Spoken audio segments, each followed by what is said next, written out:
Guide d'installation de la barrière démontable, la Beethoven.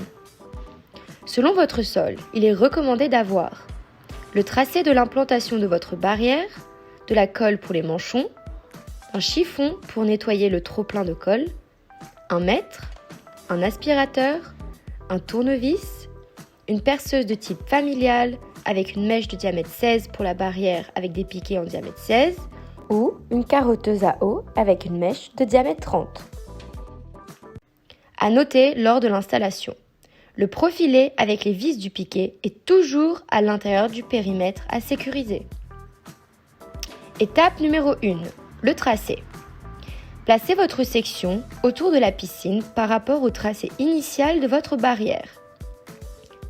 Pour les lignes droites, faire un tracé au cordeau afin que vos piquets soient tous parfaitement alignés. Conseil de perçage. Au moment de percer, utilisez la bulle indicative de la perceuse pour être sûr de percer droit.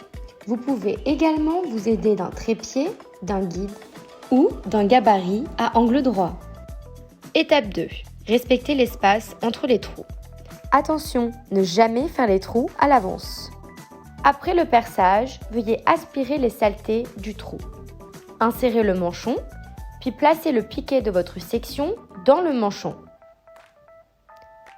Déroulez le filet jusqu'au prochain piquet, tendre le filet en vérifiant la bonne tension du galon du bas, faire une marque au sol pour le prochain perçage. Percer et renouveler l'opération avec chaque piquet composant une section. Votre gabarit de perçage entre les piquets est la section que vous avez en main. Pour finir une section et commencer une nouvelle section, placez le dernier piquet de votre section et mesurez la distance de 6 cm entre l'axe des piquets. Puis, reliez les sections par le loquet. PSE vous propose 2 moyens d'accès. Le portillon automatique et les loquets. Installation du portillon automatique. Le portillon démontable vous est livré en 3 parties. La porte battante centrale avec le système de serrure, ainsi que 2 montants de part et d'autre composés de charnières qui permettent de visser la porte battante. À noter, les trous de fixation des portillons sont plus profonds que celles des piquets individuels de la barrière. Exactement 14 cm de profondeur. Installation de 2 plaques en plexi pour plus de sécurité, pour éviter que les enfants essayent de passer leurs jolis petits doigts. Fermeture du portillon.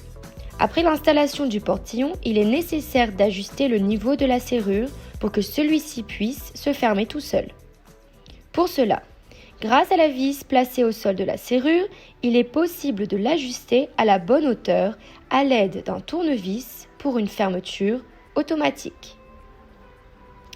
Gérer la vitesse de la fermeture automatique. Grâce aux vis supérieures et inférieures des charnières, il est possible de déterminer la force de fermeture.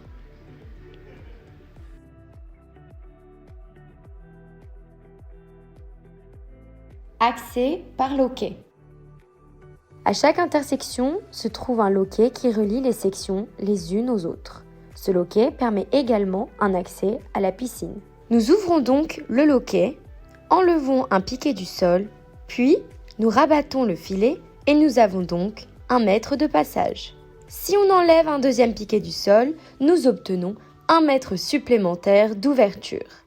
C'est ainsi que la barrière se démonte très rapidement, piquet après piquet. Perçage des piquets dans les angles droits. Le trou au sol pour les piquets d'angle a été percé légèrement vers l'extérieur. Nous voyons l'angle d'inclinaison. Il s'agit de faire contrepoids dans l'angle de façon à ce que le filet soit bien tendu de part et d'autre. Une fois la clôture installée, il est impératif de coller les manchons dans le dallage afin d'éviter une extension des trous dans le temps et permettre au piquet de rester bien droit sans vague sur filet. Nous vous conseillons de numéroter vos sections dans le sens des aiguilles d'une montre, sur la partie du piquet qui rentre dans le sol afin de mettre les sections à leur emplacement initial après un démontage de la barrière. Installation sur bois. Percez le bois avec une mèche de 30 ou 16 mm selon le modèle commandé. 6. Béton sous bois. Manchon à couper dans tube PVC de 1 m. La longueur du tube nécessaire doit être égale à l'épaisseur du bois, plus vide, plus 15 cm. 6. Terre sous bois. La longueur du tube nécessaire doit être égale à l'épaisseur du bois, plus vide, plus 30 cm.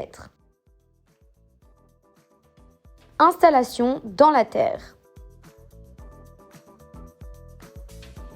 Réalisez une longrine béton ferraillée 200 sur 200.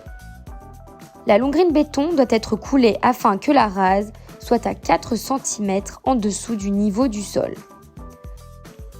Utilisez des tubes PVC de 1 m.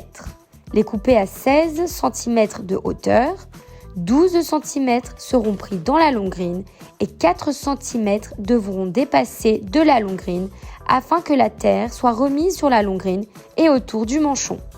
Puis, réalisez les trous selon les instructions précédentes. Deuxième option, les plots béton.